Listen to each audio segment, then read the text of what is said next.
حسن سلوک کرو، ماں باپ کے ساتھ حسن سلوک کرو۔ سورہ بقرہ 83 آیت 1 ہو گئی، سورہ نساء 36 36 آیت نمبر 2 ہو گئی، دلائل 2 ہو گئے۔ پھر اللہ تبارک و تعالیٰ سورہ انعام 6 نمبر کی سورت، اور اللہ تبارک و تعالیٰ فرماتا ہے قل تعالوا اتل ما حرم ربکم علیکم الا تشرکوا به شیئا وبالوالدین احسانا۔ قل تعالوا اتل ما حرم ربکم علیکم الا تشرکوا به شیئا وبالوالدین احسانا۔ فرمایا کہ اللہ کے رسول صلی اللہ علیہ وسلم ان کو بلائیے، کہیے کہ آؤ، قل تعالوا، آؤ میرے پاس، میں تمہیں بتاؤں، اتل ما حرم ربکم علیکم، میں تم پر پڑھ کے سناؤں کہ تمہارے رب نے تم پر کیا حرام کیا ہے، کیا حرام کیا ہے، میں تمہیں پڑھ کے سناؤں۔ اتل ما حرم ربکم علیکم الا تشرکوا به شیئا، اللہ کے ساتھ کسی اور کو شریک نہ کرو، اللہ کے ساتھ شرک نہ کرو، وبالوالدین احسانا، اور والدین کے ساتھ حسن سلوک کرو۔ 151 آیت نمبر 6 نمبر کی سورت سورہ آل عمران 3 ہو گئی۔ پھر اللہ تبارک و تعالیٰ فرماتا ہے سورہ اسراء 17 نمبر کی سورت، فرمایا کہ وَقَضَى رَبُّكَ أَلَّا تَعْبُدُوا إِلَّا إِيَّاهُ وَبِالْوَالِدَيْنِ إِحْسَانًا إِمَّا يَبْلُغَنَّ عِندَكَ الْكِبَرَ أَحَدُهُمَا أَوْ كِلَاهُمَا فلا تقل لهما اف ولا تنهرهما وقل لهما قولا كريما واخفض لهما جناح الذل من الرحمة وقل رب ارحمهما كما ربياني صغيرا۔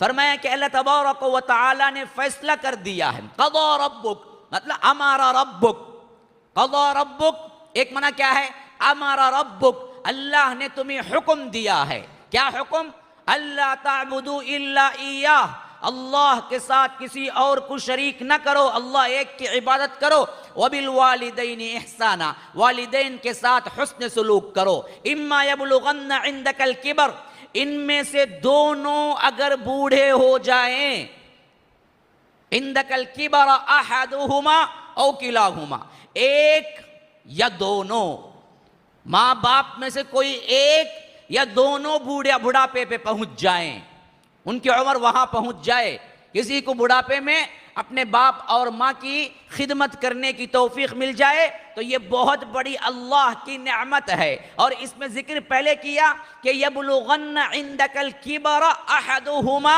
او کلاہما، ایک کوئی تم میں کا ماں باپ میں سے کوئی ایک بڑھاپے کی عمر کو پہنچ جائے یا نہیں تو دونوں پہنچ جائیں۔ پہلے ایک کا ذکر کیا، بعد میں دونوں کا ذکر کیا، کیوں؟ دو ہوتے تو کم از کم ایک دوسرے کی بات ہلکا کر لیتے، جان ہلکا کر لیتے، ایک دوسرے سے، ماں باپ دونوں ہی بڑھاپے کو پہنچ گئے نا، تو کم از کم تو ہے میاں بیوی، ایک دوسرے کے ساتھی غم گسار تو کوئی مل جائے گا، وہ تھوڑی دیر کے لیے یہ تھوڑی دیر کے لیے بات چیت تو کر ہی لیں گے۔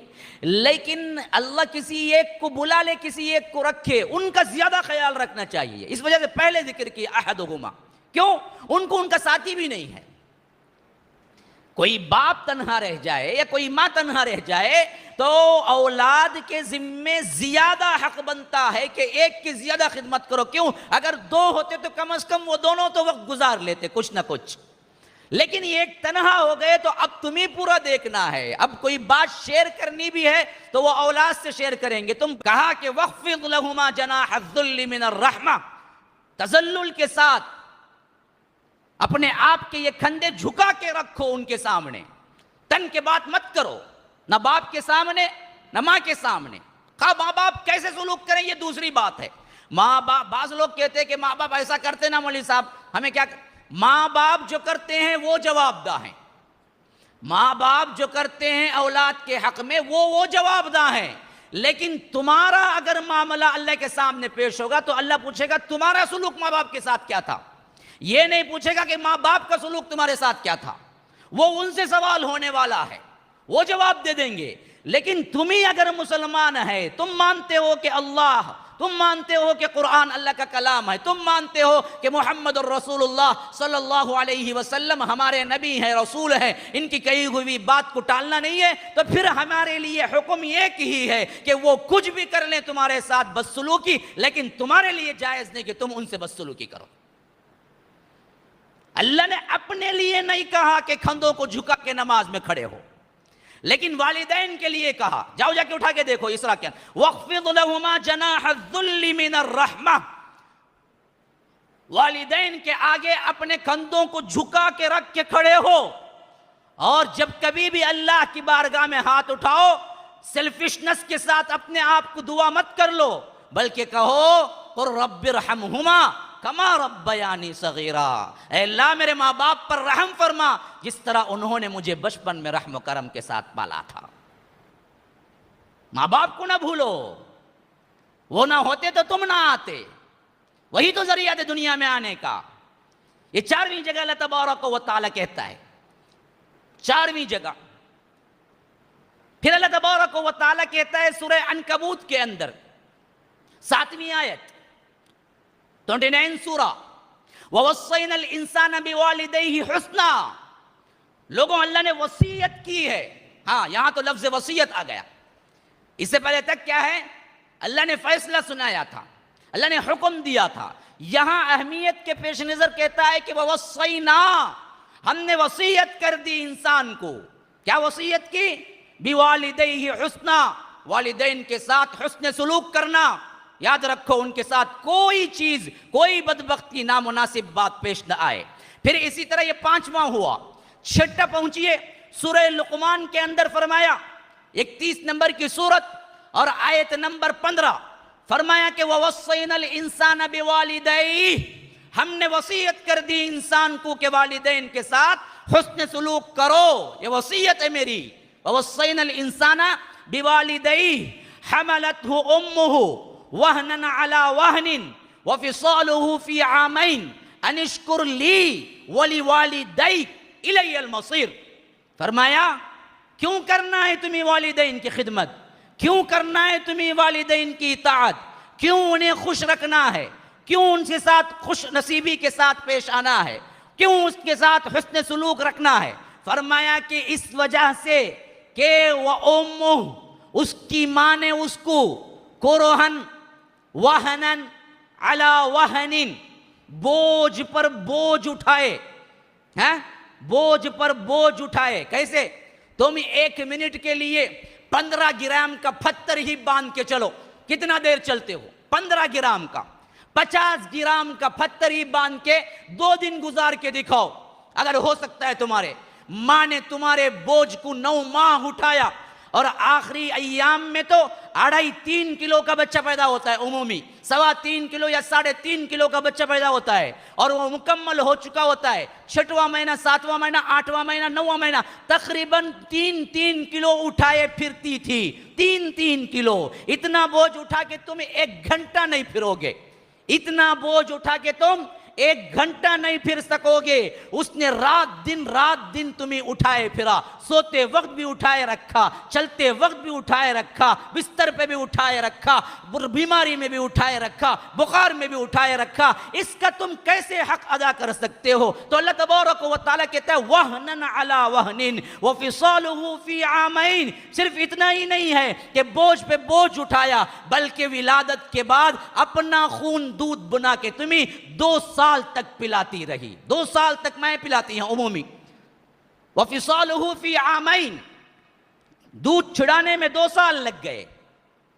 تو فرمایا انشکر لی وَلِوَالِدَيْ، دیکھو یاد رکھو اسی وجہ سے میرا شکر ادا کرو، رب کا اور اپنے والدین کا۔ اللہ کہاں لا کے کھڑا کر دیا، دیکھو کہا کہ انشکر لی وَلِوَالِدَيْ، دیکھو یاد رکھو میرا شکر ادا کرتے رہنا، میں خالق ہوں اور یہ والدین ہیں، ان کا بھی شکر ادا کرتے رہنا۔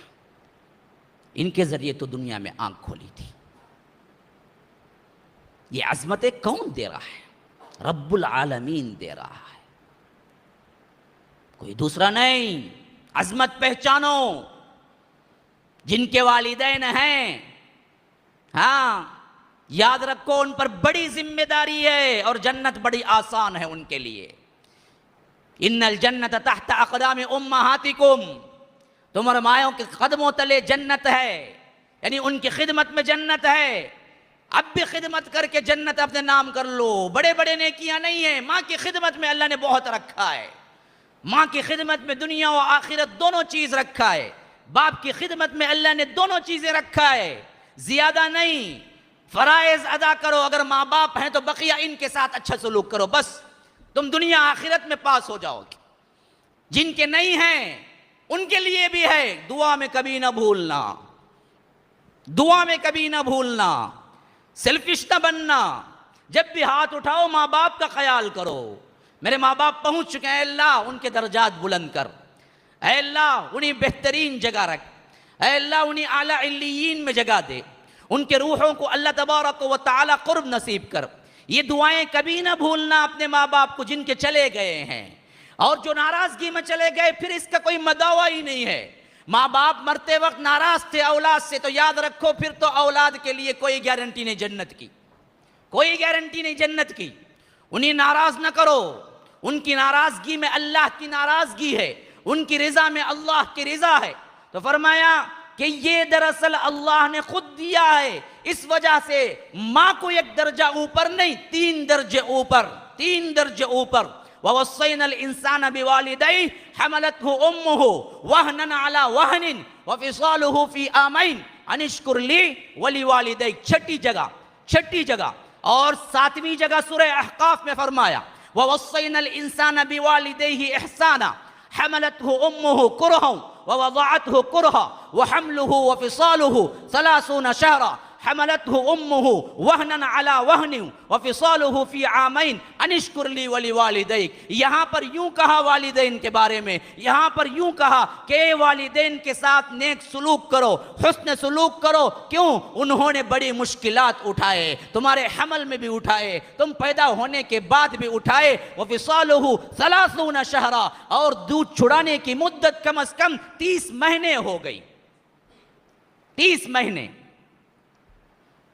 30 شہرا. کیسے 30 مہینے؟ کم سے کم حمل کی مدت قرآن نے تب بتلائی ہے 6 ماہ میں بھی بچہ صحیح و سالم پیدا ہو سکتا ہے. اگر کسی کا پیدا ہو گیا تو وہ زانی نہیں کہلائے گی. کیوں؟ 6 مہینے کی اقل ترین مدت ہے حمل کی.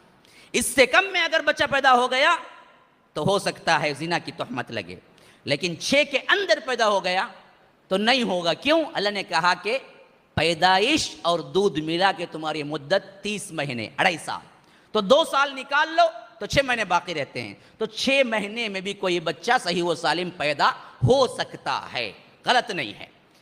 تو یہ پورے 7 مقامات کی آیات میں نے جمع کر کے آپ کے سامنے پڑھی ہیں، جہاں پر اللہ تبارک و تعالی نے بار بار کہتا ہے والدین کے ساتھ حسن سلوک کرو، والدین کے ساتھ حسن سلوک کرو، والدین کے ساتھ حسن سلوک کرو، والدہ کے ساتھ زیادہ حسن سلوک کرو، کیونکہ انہوں نے حمل بھی سنبھالا ہے.